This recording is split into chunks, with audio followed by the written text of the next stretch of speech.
Millet Marvels, changing the way world eats by Tenali Double Horse.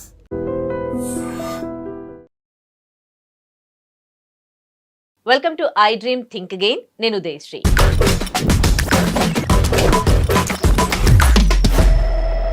Mahabubabad కోడి పుంజుల తండాలో జరిగిన ఒక దారుణమైన ఘటన గురించి మనము మాట్లాడుకోబోతూ ఉన్నాము. భార్యాభర్తల మధ్య టీవీ సీరియల్ గురించి గొడవ తలెత్తింది.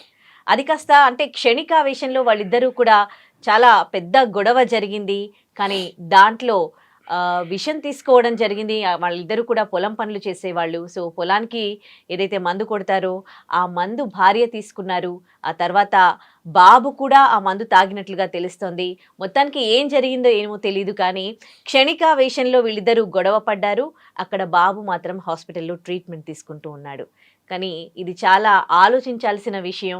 ఇక్కడ వాళ్ళ కోపాలు తగ్గాయి, గొడవ సద్దుమణిగింది. కానీ అక్కడ బాబు పరిస్థితి ఏంటి, అది ముందే ఆలోచించి ఉంటే ఇంత పెద్ద గొడవ అయ్యేది కాదు కదా. ఇవాళ బాబు హాస్పిటల్లో ప్రాణాలతో కొట్టుమిట్టాడుకునేవాడు కాదు కదా. దీని గురించి మనతో మాట్లాడడానికి స్టూడియోలో ఉన్నారు రజనీ రమ్మ గారు, motivational speaker, public speaker, family counsellor. మాట్లాడదాం. నమస్తే అమ్మ, వెల్కమ్ టు అవర్ స్టూడియో. నమస్తే ఉదయ. సరే కదా, ఇద్దరు భార్యాభర్తల గొడవ. ఇవాళ బాబు హాస్పిటల్లో ప్రాణాలతో కొట్టుమిట్టాడుతూ ఉన్నాడు. వీళ్ళు బాగానే ఉన్నారు, ఇప్పుడు ఓకే అయిపోయింది. కానీ పోయిన హాస్పిటల్లో ఆ బాబు పరిస్థితి ఏంటి, అసలు ఏం జరుగుతోంది, ఎందుకు ఇంత క్షణికావేశానికి గురవుతూ ఉన్నారు అందరూ కూడా?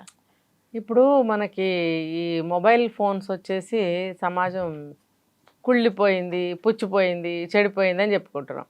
దీనికన్నా ముందు టీవీ అనమాట. ఈ టీవీ ఒకప్పుడు ఒక వేవ్ బాగా 100% చూశారు అందరూ.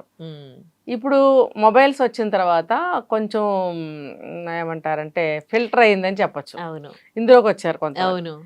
ఇవన్నీ రాని వాళ్ళు చాలా మంది ఉంటారు, లేకపోతే అవి సీరియల్స్ నచ్చిన వాళ్ళు కొంతమంది ఉంటారు, అందులో అక్కడ ఉండిపోయారు అన్నమాట. అంటే వాళ్ళు ఇది ప్లస్ అది అయి ఉండొచ్చు మేబీ. కొంతమంది కంప్లీట్గా దాన్నే చూస్తున్నారు. ఏంటి, నేను కూడా చాలా చోట్ల అబ్జర్వ్ చేశాను. ఆ దరిద్రపు సీరియల్స్ అసలు అది ఒక కథ అనిపిస్తుంది. ఆ కథ ఎలా ఉంటుందో చెప్పరా. నేను ఒక డైరెక్టర్ కనపడితే నేను అడిగాను కూడా, ఒక పేరు నాకు గుర్తులేదు, చాలా సంవత్సరాలు అయింది. ఏంటండి కథ, దీన్ని నెక్స్ట్ మీరు ఎట్లా రాస్తారు, ఎట్లా ఒకటేసారి రాస్తారా ఏంటి, ఇన్ని మార్పులు ఏంటి కథలో అని అడిగితే, ఈ వారం సీరియల్ ఈరోజు ఎపిసోడ్ అయిన తర్వాత ఆ రేటింగ్ ఏదో చూసుకుంటారంట, చూసుకుని వెంటనే రేపటి కథని దానికి అనుగుణంగా మారుస్తారంట. అది ఎప్పటికి అవుతుంది ఆ సీరియల్? అసలు క్వశ్చనే లేదు, అవ్వదు అది. అలా 4 ఏళ్ళు 3 ఏళ్ళు నడుస్తూ ఉంటే చివరికి అది కంక్లూడ్ చేయరు, దాన్ని ఎత్తేస్తారు ఆ సీరియల్ని. ఇంకా అది ఏమైంది ఎవరికి తెలియదు, గోదావరిలోకి వెళ్ళిపోతుంది. అసలు అంతవరకు ఏళ్ళేళ్ళు చూసిన వాళ్ళు ఆ చివరికి క్లైమాక్స్ ఏంటని ఎదురు చూస్తారు కదా, ఆ క్లైమాక్స్ ఇవ్వరు, మార్చేస్తారు. మార్చేసి ఆ ప్లేస్లో వేరే కొత్త సీరియల్ని పెట్టేస్తారు. లేకపోతే సడన్గా కొద్ది రోజులు అయిన తర్వాత వేరే ఛానల్లో, అదే ఛానల్లో టైం మార్చేస్తాడు. ఆ ఫాలో అయ్యే వాళ్ళకి పిచ్చెక్కిపోతారు వాళ్ళు, బీపీ వచ్చేస్తుంది వాళ్ళకి. అమ్మో ఏమైపోయిందో అని ఆ టెన్షన్ పాపం వాళ్ళకే తెలుసు. ఎందులో ఉండే వాళ్ళకి అదే వాళ్ళకే తెలుస్తుంది, చూసే వాళ్ళకి వినే వాళ్ళకి తెలీదు. వాళ్ళకే తెలుస్తుంది ఆ మానసిక వ్యధ ఏంటో, ఆ టెన్షన్ ఏంటో.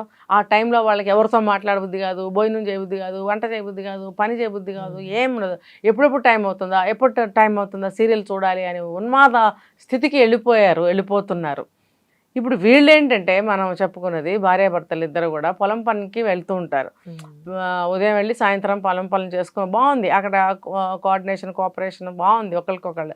నేను కూడా వండరయ్యా, భార్యాభర్తలు ఇద్దరు పొలానికి వెళ్ళారు, పని చేసుకుని అంటే వావ్ ఈ రోజుల్లో కూడా ఉన్నారా అని. సరే చక్కగా వెళ్ళారు, పని చేసుకున్నారు, పురుగుల మందు అంతా కొట్టారంట, వచ్చారు.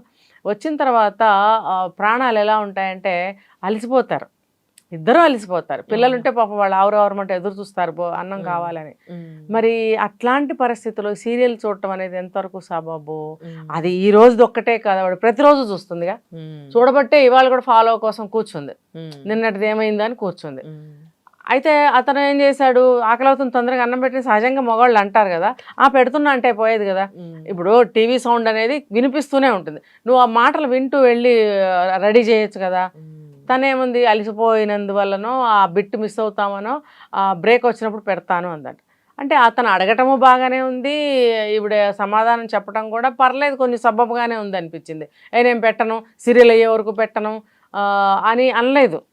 బ్రేక్ ఎవ్రీ 5 మినిట్స్కో 10 మినిట్స్కో వస్తుంది కదా, ఆ 5 మినిట్స్ లోపలే ఇతనికి బాగా కోపం వచ్చింది. ఆ కోపం ఇవాళది కాదు, గత కొన్నాళ్ళ నుంచి ఉందన్నమాట. ఆ సీరియల్ ఎప్పుడు స్టార్ట్ అయిందో, ఎన్ని సీరియల్స్ చూస్తుందో మనకు తెలియదు, అతనికి తెలుసు కదా. ఇంకొకటి ఏంటంటే గత ఒక నెల రోజుల నుంచి వాళ్ళిద్దరి మధ్యన మాటలు సరిగ్గా లేవు. ఇప్పుడు ఆ పొలానికైతే వెళ్ళొస్తున్నారు, ఆ పని తప్పదు కాబట్టి, ఇంట్లో అయితే మాట్లాడుకోవట్లేదు. ఇప్పుడు సైకలాజికల్గా ఏంటంటే ఒక కుటుంబం, ఇద్దరే భార్యాభర్తలు అంటే అది వేరే విషయం, అందరూ పెద్దవాళ్ళే అంటే అది వేరే విషయం. ఇంట్లో పిల్ల జిల్లా ఉన్నప్పుడు ఆ వ్యవస్థ ఎలా ఉండాలంటే చాలా, ఇప్పుడు ఒక వేలు పొట్టి ఒక వేలు పొడుగు ఇలా ఉన్నాయి, అన్ని సమానంగా ఇలా పెట్టగలుగుతాం, అన్ని వేళని చూడండి సమానంగా బేస్ అవుతాయి. కరెక్ట్. ఇలా పెడితే అవ్వవు. పిల్ల మేక పెద్ద చిన్న అందరూ ఉన్నప్పుడు కూడా ఫ్యామిలీని ఇలా బ్యాలెన్స్గా తీసుకుంటూ వెళ్ళాలి. అది రానప్పుడు గొడవలు అవుతాయి అన్నమాట. ఇప్పుడు చిన్న చిన్న పిల్లలు ఉన్నారు ఇంట్లో, నువ్వు పొలం పనికి వెళ్ళొచ్చు, నువ్వు కూడా అలసిపోయావు, చక్కగా వంట చేయాలి పెట్టాలి, తర్వాత ఆ టైంకి ఉన్న సీరియల్ని నువ్వు ఫాలో అవ్వు. కానీ ఈ పని పాటలు ఉన్న టైంలో వచ్చే సీరియల్ నువ్వు చూడడం ఎందుకు? ఒకటి చెప్పిన మగవాళ్ళకి మందు ఎట్లాగో ఇప్పుడు Yeah. ఇప్పుడు ఆ టైంలో వచ్చి నువ్వు తాగడం ఎందుకు, నువ్వు తాగుకుంటూ కూర్చోవడం ఎందుకు, సరే తన్నే హెల్ప్ నువ్వు అడగ, నువ్వు కూడా ఇద్దరు వెళ్ళేసి వచ్చారు, ఇద్దరు ఈక్వల్ గా చేయొచ్చు కదా.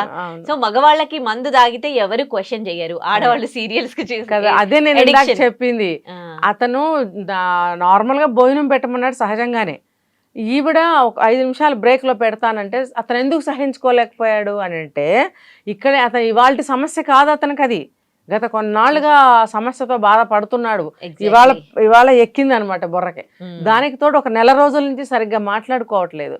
ఇప్పుడు ఇంట్లో కుటుంబ సభ్యులందరూ కూడా కమ్యూనికేషన్ అనేది మిస్ అవుతున్నారు ఈ రోజుల్లో. ఇప్పుడు మంచి చెడ్డ ఏ విషయమైనా సరే ఇంట్లో కుటుంబ సభ్యులందరూ మాట్లాడుకుంటూ ఉంటాం కదా, మాట్లాడుకోవాలి కదా. నవేడేస్ అసలు ఎవరు మాట్లాడుకుంటున్నారు? ఎవ్వరు మాట్లాడుకో. అరే 60-70 ఏళ్ళు వచ్చిన మొగుడు పెళ్ళాలు కూడా పలకరించుకుంటే కష్టమంటున్నారు. ఎందుకంటే ఆ ఫోన్లో మునిగిపోతున్నారు. మునిగిపోయి పలకరిస్తే కోపం వస్తుంది, ఆ కంటిన్యూటీ దెబ్బతింటుంది వాళ్ళకి. అక్కడ దెబ్బతిన్నప్పుడు బుస్సుమని లేచి గొడవలు అయిపోతున్నాయి, ఎంత ఏజ్ వచ్చినా కూడా. ఇంకొకటి, నువ్వు చేసుకోవచ్చుగా నన్ను ఎందుకు లేపుతావు అనే స్థితికి కూడా వచ్చారు. నువ్వు చేసుకోపో, నేను చేసుకుంటా, నాకు టైం ఉంది, ఇంకా నేను రాను, ఇలాంటి మాటలు వస్తున్నాయి, చూస్తున్నాము. అలాంటప్పుడు వీళ్ళకి రావడంలో పెద్ద విచిత్రం ఏమీ లేదు. కానీ ఈ కమ్యూనికేషన్ అనేది ఈజ్ వెరీ ఇంపార్టెంట్ కుటుంబంలో. ఇప్పుడు పొద్దున్న నుంచి సాయంత్రం వరకు మీరు వెళ్ళి ఆ వర్క్ చేసుకుని రావాలి, ఎంత కోఆర్డినేషన్ ఉండాలి. ఏ విధంగా చూసుకున్న వర్క్లో కానీ మాటల్లో కానీ, ఒక మాట ద్వారానే కదా ఉదయశ్రీ ఒక కోఆర్డినేషన్ అనేది వస్తుంది. నేను నీకు కోఆపరేట్ చేస్తున్నాననే ఫీలింగ్ ఒకరికొకరికి వచ్చేది మాట్లాడితేనే కదా. మాట్లాడుకోకుండా నడుస్తుంది కొంతకాలం నుంచి. ఇంట్లో పిల్లలు ఉన్నారు, అసలు వాళ్ళ ఫీలింగ్స్ ఏంటి? అమ్మా నాన్న మాట్లాడుకోరు, మా పరిస్థితి ఏంటి? వాళ్ళు ఎంతో బాధపడతారు. సమయానికి ఏదన్నా అడగాలంటే అమ్మ అమ్మ అమ్మ అని అమ్మ దగ్గరికి వెళ్తారు. ఆమె ఏంటి అబ్వియస్లీ నాన్నని అడగాలి. ఏదన్నా ఫైనాన్షియల్ మ్యాటర్స్ కానీ ఎక్కడికైనా తీసుకెళ్లాలన్నా కానీ నువ్వు నాన్న అడిగి చెప్తానుండు అనాలి. కానీ అక్కడ ఆవిడకి ఆ స్థితి లేదు, నాన్నని అడిగి ఎలా చెప్తుంది? వాళ్ళే మాట్లాడుకోకపోతే ఆ పిల్లవాడికి అది ఎంత నరకంగా ఉంటుంది. అరే నాకు ఇప్పుడు బుక్ కావాలి, లేకపోతే ఏదైనా ఒక మెటీరియల్ కావాలి చదువు సంబంధించింది. ఇప్పుడు అమ్మకి చెప్తే అమ్మ నాన్నకి చెప్పాలి, డైరెక్ట్గా నాన్నకి చెప్పే స్థితి ఉండదు. భయపడతారు, నానంటే కొంచెం భయపడతారు. ఇంకా ఇలాంటి గొడవలు ఉన్నప్పుడు నాన్నని డైరెక్ట్గా అడిగే ధైర్యం అసలే ఉండదు. అమ్మాయి ఏదో ఒకటి దారి చేస్తుందని చెప్పి అమ్మనే అడుగుతారు. ఆమె అడగాలంటే కూడా ఆత్మాభిమానమో ఈగోసో ఏవో అడ్డం వచ్చి ఆవిడ కూడా అడగదన్నమాట. అప్పుడు ఆ పిల్లవాడి పరిస్థితి ఏంటి? ఇప్పుడు చీమ ఈగ ఒక టీ కప్పులో పడితే దానికి అది పెద్ద తుఫాను కదా, మనకు ఒక గుక్క టీ అది. అలాగే పిల్లవాడికి టీ కప్పులో తుఫాన్ లానే ఉంటుంది వాడి చిన్న సమస్య. బాగా చెప్పారు. అది తల్లిదండ్రులు అర్థం చేసుకోవాలి, వాళ్ళే అర్థం చేసుకోవాలి. ఎవరికి కావాలి ఇంకా? ఇది కమ్యూనికేషన్స్ లేకపోవడం వల్ల కూడా ఇంట్లో అన్రెస్ట్, కోపాలు, సహించలేనితనము ఇవన్నీ వస్తున్నాయి అన్నమాట. ఏదో మాట్లాడుకుంటూ ఉన్న సమయాల్లో అయితే ఏముండదు. వీళ్ళు మాట్లాడుకోవటం మానేసిన తర్వాత ఎలాంటి చేష్టలు ఇంట్లో జరిగితే వాళ్ళకి కిర్రెక్కిపోతారనమాట.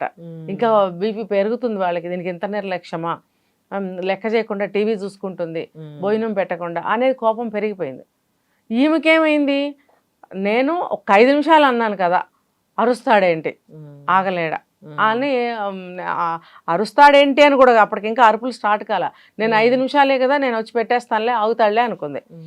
ఇతనికి అక్కడ 5 నిమిషాల్లోనే కోపం వచ్చింది. కోపం వచ్చి తిట్టడము అరవటం జరిగింది. ఆవిడ ఏం చెప్తుంది, కొట్టాడని చెప్తుంది. అబ్వియస్లీ కోపతాపాలు ఉన్నప్పుడు ఆ కేటగిరీ మనుషులు కొట్టుకునే మాట్లాడుకుంటారు. నన్ను కొడతావా అని చెప్పి ఇమ్మీడియట్గా వెళ్ళిపోయి బావిలో దూకపోయింది. దూకపోయినప్పుడు ఏమైంది, గబుక్కన ఏదో ఒకటి గ్రిప్ పట్టుకుంటారు కదా, చెయ్యో కాలో కొంగో జుట్టో ఏదో ఒకటి పట్టుకుంటారు. ఇతను ఏం చేశాడు, గబుక్కన జుట్టే పట్టుకున్నాడు. పట్టుకుని అట్లానే స్పీడ్గా ఇంట్లోకి లాక్కొచ్చాడు. ఎందుకు, మళ్ళీ దూకుతుందేమో లోపలికి లాక్కు రావాలి అనే ఇంటెన్షన్తోనే అతను లాక్కొచ్చి ఉంటాడు. లాక్కొచ్చిన తర్వాత అక్కడ ఎక్కువైపోయింది వీళ్ళకి. ఎక్కువైపోయినప్పుడు వీళ్ళకి ఆ ఆత్మాభిమానం దెబ్బతినేసి, ఇంకా చెప్పాలంటే ఈగో హర్ట్ అయిపోయి, వెంటనే తెచ్చిన పురుగుల మందులు ఉన్నాయి కదా ఇంట్లో, అవి గబుక్కని తాగేసింది. తాగేసాడు. పిల్లవాడు బెదిరిపోయి పిల్లాడికి ఇచ్చిందో, పిల్లాడే లాక్కుని తాగాడని ఆవిడ చెప్తుంది. ఆ విషయంలో తనే ఇచ్చిందో. తండ్రి స్టేట్మెంట్లో ఏం చెప్తున్నాడంటే, లేదు తను తాగి పిల్లాడికి 2 మూతలు ఇచ్చింది అని చెప్తున్నాడు. ఏమైనా అది ఇంత తగిలితేనే ఇంత పాయిజన్ అది, మరి మనుషులు తాగితే ఏమైపోతారు, దట్టు చిన్న పిల్లాడు, వాడు చావు బతుకుల్లో ఉన్నాడు. ఈవిడేమో కొంచెం ట్రీట్మెంట్ తీసుకుని బయటకు వచ్చింది. ఇప్పుడు ఏమైంది, ఆవిడకేమో కోపం తగ్గింది, ఈయనకేమో ఆవేశం తగ్గింది, తప్పు తెలుసుకున్నారు. కానీ ఏం జరగబోతుంది ఇప్పుడు, పిల్లవాడు బతుకుతాడా బ్రతకడా? ఇప్పుడు పాత సినిమాల్లో చూపిస్తారు, పిల్లల కోసం వాళ్ళ కోపతాపాలు పంతాలన్నీ మానుకుని పిల్లల కోసం ఒకటైపోయినట్టు పాత సినిమాల్లో బాగా చూపించేవారు కదా. మరి అది జరగాలి. ఇప్పుడు పిల్లలు పుట్టారు, మనం కంటేనే పుట్టారు, వాళ్ళ కోసం పిల్లలకి ఎప్పుడైనా సరే అమ్మ కావాలా నాన్న కావాలంటే ఇద్దరు కావాలంటారు. కావాలి కదా. ఇప్పుడు మనకైనా మనల్ని అడిగితే మనం ఏం చెప్తాము, మాకు ఇద్దరు కావాలంటామా అనమా? ఎంత వయసు వచ్చినా పిల్లలకి అమ్మా నాన్న ఇద్దరు కావాలి. మరి అలాంటప్పుడు మీరు ఇద్దరు పిల్లల కోసం బ్రతకాలి. పిల్లలు బెంగ పెట్టుకుంటారు, వాళ్ళకి లైఫ్ ఏముంది, ఇంకా అమ్మా నాన్న విడివిడిగా ఉంటే వాళ్ళకి ఏం జరగవు. కాబట్టి మనం కావాలంటే పిల్లలు పుట్టారు, కానీ వాళ్ళు అడిగి మనల్ని కలలేదు. అలాంటప్పుడు మనం ఇద్దరం ఒక తాటి మీద నడవాలి అనే బుద్ధి జ్ఞానం తల్లిదండ్రులు ఇద్దరికీ ఉండాలి. అది లేనప్పుడు ఏమవుతుందంటే ఇలాంటివి జరుగుతాయి. ఆ సమయంలో టీవీ చూడడం ఎందుకు, ఈయన అడిగితే మరి కొట్లాట చేసుకోవడం ఎందుకు? ముఖ్యంగా కమ్యూనికేషన్ చాలా మిస్ అవుతున్నారు. నెల రోజుల నుంచి మాట్లాడుకోకపోవడం వల్లే కదా కోపాలు పెరిగాయి. ఎగ్జాక్ట్లీ. కాబట్టి కోపాలున్నా, ఏదైనా మిస్అండర్స్టాండింగ్స్ ఉన్నా మాట్లాడుకోవాలి. నీ వల్ల నేను సఫర్ అవుతున్నాను, నువ్వు మానుకో అని చెప్పు. అలాగే నువ్వు చెప్పుకోవాలి, ఇద్దరం చెప్పుకోవాలి. చెప్పుకుంటే ఏమవుతుందంటే ఖాళీగా ఉన్నప్పుడు కొంచెం ఆలోచిస్తారు. ఓ తను ఇలా చెప్పింది, నా వల్ల సఫర్ అవుతుందంట. అప్పుడు ఆ స్పాట్లో ఏం చెప్తారంటే, నీ వల్లే నేను సఫర్ అవుతున్నాను, నేను చాలా బాగా ఉన్నాను, నువ్వే తప్పులు చేస్తున్నావు, నీ వల్లే నేను సఫర్ అవుతున్నాను అని చెప్తారు. కానీ అంతరాత్మ అనేది ఒకటి ఉంటుంది. అది ఖాళీగా కూర్చున్నప్పుడు 2 నిమిషాలు మనం రీకలెక్ట్ చేసుకుంటే, జరిగిన ఆ డైలాగ్స్ కానీ ఆ సీన్స్ కానీ కళ్ళు మూసుకుని మనం రీకలెక్ట్ చేసుకుంటే, అక్కడ ప్రతి చిన్న అక్షరం కూడా మనకి తిరిగి గుర్తు చేస్తుంది. తను ఏమంటే నేనేమన్నాను, నేనేమంటే తనేమంది, తను అలా అన్నప్పుడు నేను అనకుండా ఉండాల్సింది, నేను ఇలా అన్నప్పుడు తనైనా సైలెంట్గా ఉంటే బాగుండేది అనేది ఒక చర్చ వస్తుంది లోపల. ఆ చర్చ జరిగినప్పుడు తప్పు తెలుసుకుంటారు. అది ఎవరు చేయటం లేదు. పంతాలు కావాలి, పౌరుషాలు కావాలి, రోషాలు ఇవన్నీ తీరాలన్నమాట, ఈగోస్. దానివల్ల ఆ అమ్మాయి అంత స్పీడ్గా వెళ్ళిపోయి తాగేయడం, ఇలాంటివన్నీ జరుగుతున్నాయి. Right, thank you so much. And don't forget to subscribe to iDream. And for more videos, please subscribe to iDream. Please subscribe to iDream. Please subscribe iDream. And please subscribe to iDream. For more videos, subscribe to iDream. please like, share and subscribe to the channel. Congratulations, iDream. Subscribe to iDream. Subscribe to iDream. So subscribe to iDream Media. iDream ki iDream team andarki huge congratulations. Please subscribe iDream Media. Please subscribe to iDream. Subscribe iDream. Please subscribe to iDream. iDream అంటే నా కళల channel subscribe చేసుకున్న నోరు తిరుగుతలేదు, మీరైతే గంట గుర్తు కొట్టండి. For more such videos, please subscribe to iDream. Subscribe to iDream. Please subscribe to iDream. Please subscribe iDream Media. Please do subscribe to iDream. Please subscribe to iDream Media. For best entertainment and information, please subscribe iDream.